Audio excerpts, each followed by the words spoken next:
Bismillahirrahmanirrahim.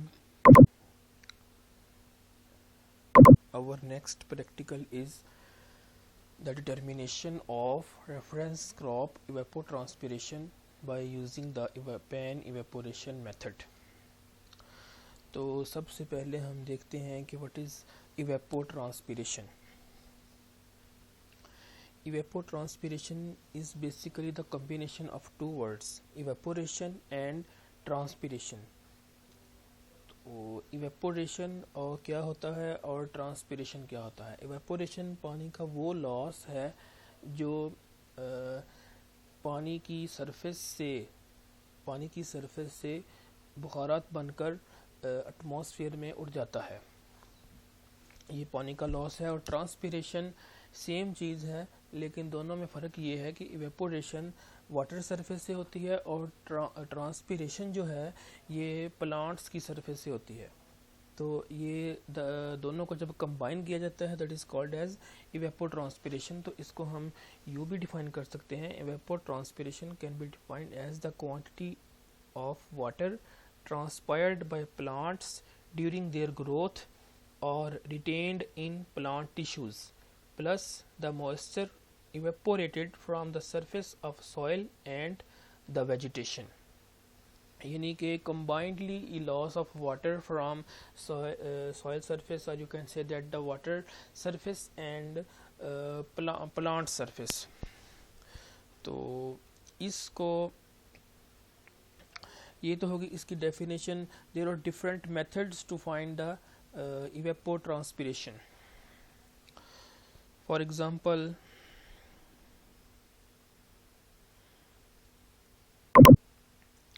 these are the different methods: modified Jensen-Hayes method, Bellany-Criddle method, modified Pan combination method, Hargreave equation and pan evaporation method.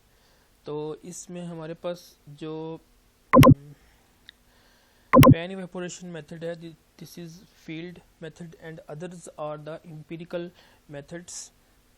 तो इसमें सबसे ज़्यादा जो बेहतरीन results provide करता है हमें वो है पेनमैन-माउंटिथ इक्वेशन। तो इस पेनमैन-माउंटिथ इक्वेशन से पहले बताता चलूँ कि what is potential evapotranspiration, or you can say that reference crop evapotranspiration. हमने फाइंड करनी है ET0, रेफरेंस क्रॉप evapotranspiration, या फिर इसी को बोलते हैं पोटेंशियल evapotranspiration। ये दोनों नाम यूज़ किए जाते हैं। तो जो रेफरेंस क्रॉप evapotranspiration है ये आइडियल कंडीशन के अंदर ग्रास से मेजर की जाती है। इसके लिए जो आइडियल जो रेफरेंस है क्रॉप, इसीलिए रेफरेंस बोलते हैं कि ये किसी क्रॉप के रेफरेंस से है, तो ये ग्रास से मेजर की जाती है। एंड पे आपको बताऊंगा कि ये तो ग्रास से होगी, लेकिन हमें तो किसी स्पेसिफिक क्रॉप के लिए चाहिए, तो वो एंड पे बताऊंगा। पहले हमें रिक्वायर्ड है ET0, यानी कि रेफरेंस क्रॉप इवेपोट्रांसपिरेशन। इसके लिए हम दो क्रॉप्स यूज़ कर सकते हैं, अल्फा या फिर ग्रास। तो अल्फा के लिए हाइट जो है वो आइडियल 30 से 50 सेंटीमीटर होनी चाहिए, यानी फुल ग्रो होनी चाहिए क्रॉप। और अगर हम ग्रास से कर रहे हैं तो वो 8 से 15 सेंटीमीटर होनी चाहिए। अल्फा के लिए 30 से 50 सेंटीमीटर और ग्रास से के लिए 8 से 15 सेंटीमीटर हाइट होनी चाहिए क्रॉप की। और आइडियल कंडीशन होनी चाहिए, यानी कि शॉर्ट ग्रीन क्रॉप हो। Number 2, completely shedding the ground, यानी कि घनी क्रॉप हो, एक शेड सी बनती हो ग्राउंड पर। और तीसरा है यूनिफॉर्म हाइट हो और एक्टिवली ग्रोइंग कर रही हो। चौथा है कि adequate water status in the soil profile, there should not be the shortage of water, surplus water वहाँ पर अवेलेबल हो सॉइल के प्रोफाइल में। तो ये 4 कंडीशंस हैं, आइडियल कंडीशन हैं ये। तो इस और क्रॉप कौन कौन सी है, या अल्फा या फिर ग्रास, इनको ये स्टैंडर्ड क्रॉप्स हैं। इनमें से कोई एक पर हम ये जो है अपना ET0 फाइंड करते हैं। और ये बाकी जो 4 कंडीशंस हैं, short green crop, completely shading the ground, uniform height and actively growing, और fourth one is adequate water status in the soil profile, वहाँ पर जो पानी है वो अबंडेंटली अवेलेबल हो, ना कि वहाँ पर शॉर्टेज हो। तो ये एक पेपर है FAO पेपर नंबर 56। तो I will send you this paper. इस पेपर की खासियत ये है कि इसके अंदर इवेपोट्रांसपिरेशन की ईची बीची दी हुई है, हर ईच एंड एवरीथिंग इसके अंदर मौजूद है। तो बहुत सारी चीज़ें तो ऐसी हैं जो which are not included in your syllabus. There is only this thing in your syllabus, that is determination of reference crop evapotranspiration। लेकिन इसके लिए आपको जो है ना इन चीज़ों का आइडिया होना चाहिए, ताकि नेक्स्ट टाइम कभी भी लाइफ में अगर कहीं भी evapotranspiration की कोई बात हो और आपको किसी चीज़ की ज़रूरत पड़े तो आप फ़ौरन आपका माइंड में क्लिक हो कि ये बात कहाँ से कैसे मिलती है और आपके पास ये पेपर होना चाहिए। तो इसके अंदर जो रेफरेंस क्रॉप की डेफिनेशन इसने दी है वो है hypothetical reference crop with an assumed crop height of 0.12 metre, a fixed surface resistance and albedo. अब ये इसमें मुख्तलिफ टर्म्स भी हैं, बहुत सारी चीज़ें इसमें फिर फर्दर जो है वो एक्सप्लेनेबल हैं। तो इसमें हम देखते हैं कि पेनमैन माउंटिथ जो इक्वेशन है वो क्या है, जो कि आपके सिलेबस में बिल्कुल भी शामिल नहीं है, लेकिन आपको थोड़ा सा आइडिया होना चाहिए। ये पूरा पेपर जो है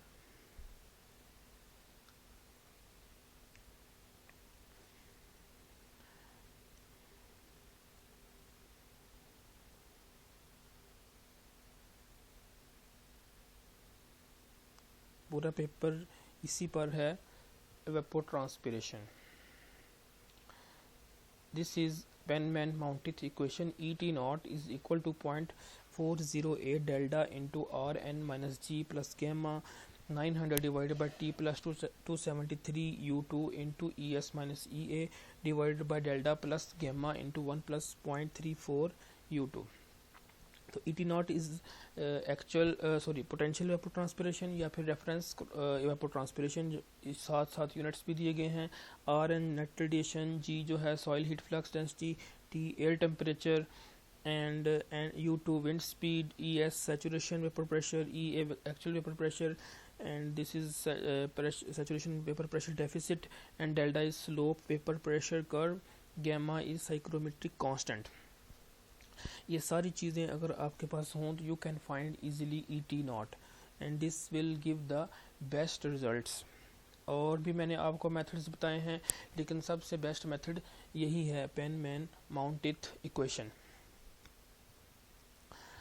तो सेकंड फिर जो आपके सिलेबस में है वो है पेन इवेपोरेशन मेथड। बहुत सिंपल सा है, इसको आप एक पेन लिए, इसका प्रोसीजर गिवन है। आपने एक पेन लेना है और उसको जो है वो पानी से फिल करके लेवल उसका फाइंड कर लें, उसकी जो पानी का लेवल है, और फिर उसको 24 आवर्स के लिए उसको पड़ा रहने दें और अगले दिन जाकर फिर उसका लेवल मेजर करें। तो जितना पानी उसमें से इवेपोरेट हो जाएगा वो मसलन के रीडिंग दोनों नोट करनी है, पहले दिन भी अगले दिन भी, दोनों का डिफरेंस ले लें, तो that will be the E pan. हमारे पास आ जाएगा इवेपोरेशन, सिर्फ इवेपोरेशन आएगी क्योंकि हम सिर्फ वाटर का देख रहे हैं और हमें चाहिए ET नॉट। तो उसके लिए हमने के एक कांस्टेंट है जिसको हमने उसके साथ पेन कोफिशिएंट उसको मल्टीप्लाई करना है। अभी तक हमने पेन इवेपोरेशन मेजर की है डिफरेंस लेकर। अगर तो बारिश भी हुई तो उसको भी आप काउंट करेंगे उसके अंदर। बिलफर्ज आपने पेन लगा दिया और उसके वाटर लेवल आपने मेजर कर लेना है। तो फिर जब बारिश होगी तो भी मेजर कर लें, बारिश के बाद तो डिफरेंस ले लें, आपको पता चल जाएगा कितनी बारिश हुई है। तो इन जनरल केस अगर बारिश नहीं होती तो फिर आपके पास जो अगले दिन वाटर लेवल आएगा दोनों का डिफरेंस लेकर दैट विल बी वेपोरेशन। और अगर पानी इतना ज़्यादा हो गया है, बिलफर्ज बारिश इतनी ज़्यादा हुई है, तो आप पानी को निकाल लें उसमें से किसी भी चीज़ से और वो उसको मेजर कर लें कि आपने कितना निकाला है। तो each and everything can be calculated very easily. तो इसके अंदर फिर आपके पास ये उस पेन से तो ये रीडिंग्स हैं। फॉर एग्ज़ाम्पल पहले दिन इतना था, अगले दिन कितना था, और ये अगले दिन की रीडिंग है, पहले दिन की रीडिंग, दोनों के दरमियान डिफरेंस, तो ये आप कैलकुलेट कर सकते हैं। अगर बारिश हुई है तो वो भी साथ वो ऐड हो जाएगा या माइनस हो जाएगा। इसको एक बार देखिएगा। तो कैन जो के पेन है, जो पेन कोफिशिएंट है वो हाई होगा या लो होगा, ये इन चीज़ों पे डिपेंड करता है। और there are two types of pan, E pan और क्लास ए पेन और सनकन कोलोरेडो पेन। ये दो किस्म के पेन हैं। इसको भी हम जो है इसके अंदर पेपर नंबर 56 है, इसमें देखें।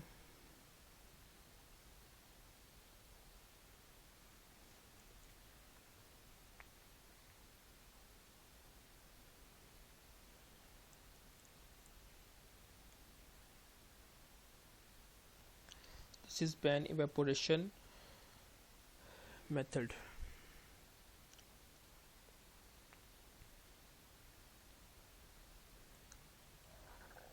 Simple equation E T naught is equal to pan coefficient multiplied by E pan. तो इसके अंदर इसने टू केसेस डिस्कस किए हैं फॉर क्लास ए पेन। एक क्लास ए पेन है और एक कोलोरेडो सनकन पेन है। तो ये देखें ज़रा, केस ए के अंदर और दोनों केस बी और केस ए के अंदर दोनों तरफ में विंड की डायरेक्शन सेम है। यहाँ पर हमारा पेन पड़ा हुआ है, नीचे ग्रास है और साइडों पे जो है वो ड्राई सरफेस है। इस केस के अंदर पेन के इर्द गिर्द ड्राई सरफेस है और उसके आगे फिर इर्द गिर्द जो है वो ग्रीन सरफेस है। ये पेन ही ग्रीन सरफेस के ऊपर है, उसकी सराउंडिंग में खाली जगह है, यानी फॉलो लैंड है। और इस केस के अंदर फॉलो लैंड के अंदर पेन पड़ा है, उसकी सराउंडिंग में ग्रास है। तो अब ये देखें नीचे,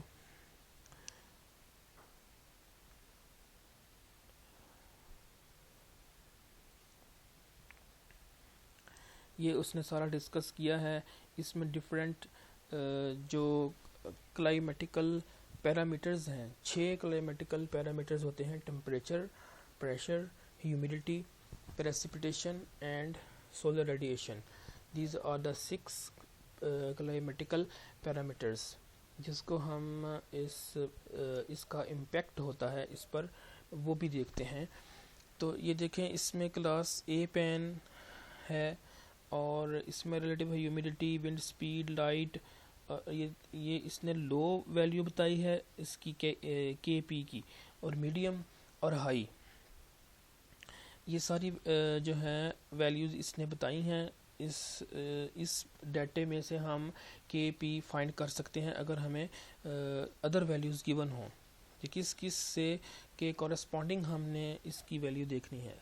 तो ये जो केस बी था ऊपर, उसके हवाले से है। और कोलोरेडो सनकन पेन जो है उसके लिए ये यहाँ पर इसने बड़ी डिटेल के साथ इसको डिस्कस किया है। यहाँ पर उसने ईच एंड एवरीथिंग जो है ना वो बड़ी डिटेल के साथ डिस्कस की है, जो कि आपके सिलेबस में बिल्कुल भी शामिल नहीं है। तो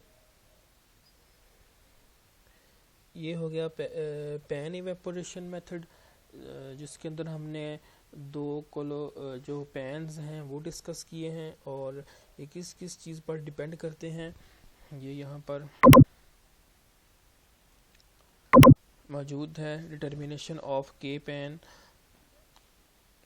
तो इसकी वैल्यू कब ज़्यादा होती है, कब कम होती है, और किन किन चीज़ों पर ये डिपेंड करता है, तो मेनली 6 मैंने बताया है कि पैरामीटर्स हैं जो कंसिडर होते हैं: temperature, pressure, humidity, relative humidity और प्रेसिपिटेशन एंड सोलर रेडिएशन। इन तमाम का इम्पेक्ट होता है। बेसिकली जो इवेपोट्रांसपिरेशन है ना, ये रिफ्लेक्शन ऑफ एनर्जी है available to evaporate the water and of wind available to transport water vapor from the ground up into the lower atmosphere। यानी कि पानी को इसने जो अमाउंट ऑफ एनर्जी रिक्वायर्ड है पानी को ट्रांसपायर करने के लिए वाटर सरफेस से और प्लांट टिश्यू से या प्लांट की सरफेस से इनटू द लोअर एटमॉस्फेयर। ये है इवेपोट्रांसपिरेशन। ये बिलफर्ज आपका जहाँ पर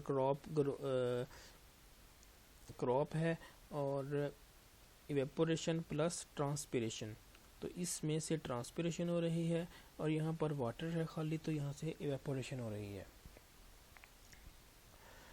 तो इसके अलावा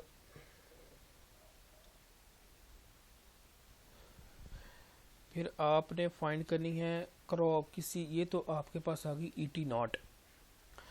अब हमने किसी स्पेसिफिक क्रॉप की शुगर केन है जैसे, इसकी फाइंड करनी है, तो इसके लिए हमारे पास एक KC होता है।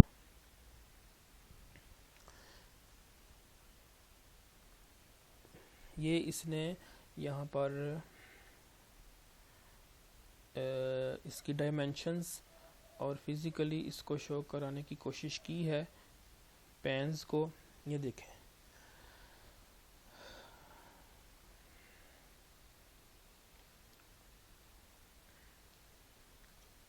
ये क्लास A पेन है, इसकी डायमेंशंस भी इधर शो की हैं इसने। ये पूरा उसका जो है ना डायग्राम इस तरह की है, और सनकन कोलोरेडो पेन की इस तरह की है। वो ये स्क्वायर फॉर्म में है और वो सर्कुलर फॉर्म में है। तो ये बहुत अच्छी डिस्क्रिप्शन है, हर चीज़ इसने इसमें खोल कर बयान की है। इसके अलावा मैं बता रहा था कि हमने अब स्पेसिफिक क्रॉप की वेपोट्रांसपिरेशन फाइंड करनी है, तो उसके लिए बड़ा सिंपल सा फार्मूला है ETC यानी कि क्रॉप वेपोट्रांसपिरेशन इज इक्वल टू जो हमने ET नॉट फाइंड किया मल्टीप्लाइड बाय KC। अब KC क्या है? ये क्रॉप कोफिशिएंट है, इसका कोई यूनिट नहीं होता। अब ये किस चीज़ पर डिपेंड करता है? There are many factors on which it depends. तो KC अब क्या है? ये इसके लिए पूरे के पूरे चैप्टर्स हैं आगे। ये कोई मामूली हस्ती नहीं है, मामूली चीज़ नहीं है। इसको ये देखें, KC बहुत सारी चीज़ों पर डिपेंड करता है। इसके अंदर क्रॉप की ग्रोथ स्टेजेस भी हैं, सॉइल की इवेपोरेशन है, क्रॉप ग्रोथ स्टेज है, अब कौन सी इनिशियल स्टेज है, मीडियम स्टेज है या लास्ट स्टेज है।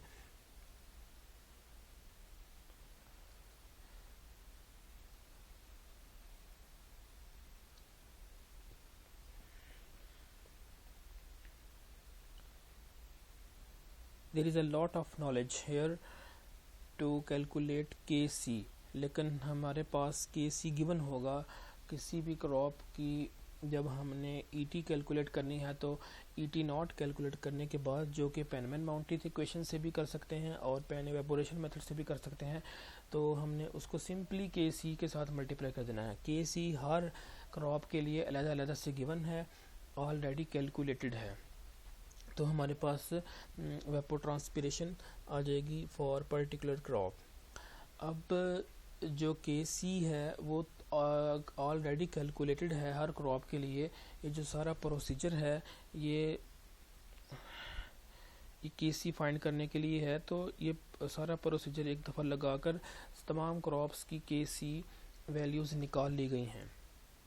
लेकिन हमारे पास रिज़ल्ट्स जो इसलिए बेहतर नहीं आते, उसमें एक पाकिस्तान में जो प्रॉब्लम है कि जो हमने ET नॉट कैलकुलेट करनी है, फॉर एग्ज़ाम्पल अगर हमने अपना ट्रायल लगाया है एग्रीकल्चर यूनिवर्सिटी के अंदर, तो हमें चाहिए ET नॉट। हम वहाँ पेन इवेपोरेशन के साथ या जो पेनमैन माउंटिथ इक्वेशन के साथ लगाकर ईटी कैलकुलेट करते हैं, तो वहाँ पर हमारे पास जो मेट्रोलॉजिकल स्टेशन है वो है अयूब एग्रीकल्चर रिसर्च में, तो हमने डाटा वहाँ से लेकर यूज़ करना है।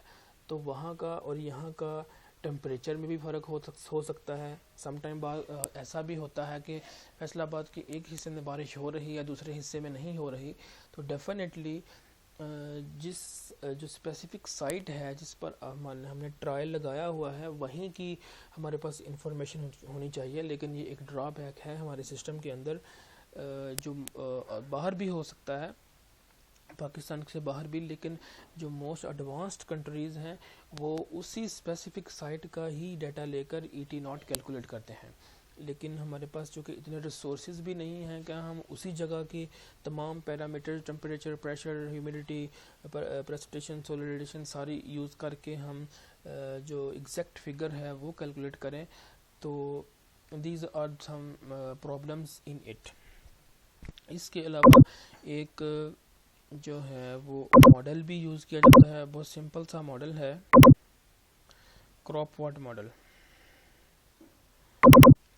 ये इजीली जो है वो गूगल पर अवेलेबल है। इसको भी आप ये ईटी नॉट कैलकुलेट करने के लिए हम यूज़ करते हैं। ये इसमें काफ़ी चीज़ें हैं, ये देखें, इसमें minimum temperature, maximum humidity, wind, sun, shine radiations, solar radiations और ईटी नॉट, लैटिट्यूड, लॉन्गिट्यूड हमारा उस पर्टिकुलर प्लेस का होगा, कंट्री कौन सा है, एल्टीट्यूड कितना है, स्टेशन कौन सा है, वगैरह वगैरह। इसमें रेन की डिटेल है, कितनी मिलीमीटर रेन हुई और इफ़ेक्टिव कितनी है। फिर क्रॉप की डिटेल है, इसके अंदर तमाम पैरामीटर्स रिलेटेड टू क्रॉप की, कौन सी क्रॉप की स्टेज है, इनिशियल है, डेवलपमेंट है, मिड है, लेट है। तो ये 4 स्टेजेस होती हैं क्रॉप की। ये किसी भी इंटरव्यू में आपसे पूछा जा सकता है। तो initial stage, development, mid season और लेट सीज़न। तो यहाँ भी केसी उसने ये देखें सारा कुछ इसमें भी शामिल है। फिर सॉइल की फीचर्स हैं, मसलन के टोटल अवेलेबल सॉइल मॉइस्चर कितना है, और हमारे पास मैक्सिमम रेन इनफिल्ट्रेशन रेट कितना है, रूटिंग डेप्थ कितनी है, इनिशियल सॉइल मॉइस्चर कितना है। तो ये चीज़ें सारी। फिर क्रॉप वाटर रिक्वायरमेंट है, तो ये भी यहाँ पर केसी कोफिशिएंट, ईटी क्रॉप और इफ़ेक्टिव रेनफॉल, इरिगेशन रिक्वायरमेंट। फिर अगर इरिगेशन स्केजुलिंग करनी हो उसके लिए ये सारा ये कैलकुलेट करके देता है। इसमें जस्ट आपने वैल्यूज़ पुट करनी है, उसने रिजल्ट्स खुद ब खुद आपको जनरेट कर देने हैं। फिर क्रॉप पैटर्न है, इसमें वो भी देखा जा सकता है, और स्कीम। तो ये भी आपको थोड़ा सा आइडिया होना चाहिए कि क्रॉप वाट यूज़ किया जाता है for calculating the ET naught and for calculation of the crop water requirement and for irrigation scheduling. What is irrigation scheduling? Irrigation scheduling होता है कि how much water to apply. There are 4 types of question in irrigation scheduling, यानी कि irrigation scheduling के 4 parts हैं। How much water to apply, when to apply, where to apply and how to apply. ये चारों चीज़ें जो हैं irrigation scheduling के अंदर आती हैं। एनी हाउ ये रिसर्च पर्पसेस के लिए इस्तेमाल होता है।